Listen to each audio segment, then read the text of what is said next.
তো গাইস আজকের দিনটা আমি বাড়িতে কিভাবে কাটালাম ভিডিওটা পুরো দেখো তাহলেই বুঝতে পারবে। তো গাইস সকাল সকাল ইটভাটায় গিয়ে আমি শাকিল বসে একটু আড্ডা মারছিলাম, কারণ বাড়িতে প্লাস রাস্তার ওইদিকে প্রচন্ড পরিমাণে গরম। একমাত্র ইটভাটায় এমন একটি জায়গা যেখানে একটু ঠান্ডা আছে। তো আমি আর শাকিল বসেছিলাম, কিছুক্ষণ পরে আরো বন্ধু বান্ধব আসলো, আর একসাথে 4-5 জন বন্ধু বান্ধব থাকা মানে তোমরা তো জানো কিছু তো একটা হবেই। लेकिन एक सेकंड लेकिन ये साला कर क्या रहा है यहाँ पे? मैं तारी हूँ भाई।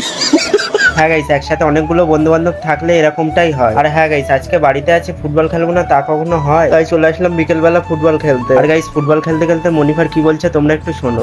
লিলি আমরা ভাইরাল নাকি? দেখা যাক গাইস মনিফারের কথাটা ঠিক হয় কিনা, ভিডিওটা ভাইরাল হয় কিনা। গাইস তোমরা একটু ভিডিওটা বেশি বেশি করে শেয়ার করে দাও যদি ভিডিওটা ভাইরাল হয়। আর গাইস দেখো খেলাধুলার শেষে সবাই বসে এখানে কাঁঠাল খাচ্ছে। मैं तारी हूँ भाई। আর গাইস কাঁঠালটা নিয়ে এসে এই মালটা, ওকে বলা হয়েছে খেলার মিডিলে ফুটবল আনতে, আর ও খেলার শেষে কাঁঠাল নিয়ে চলে এসছে। डिप्रेशन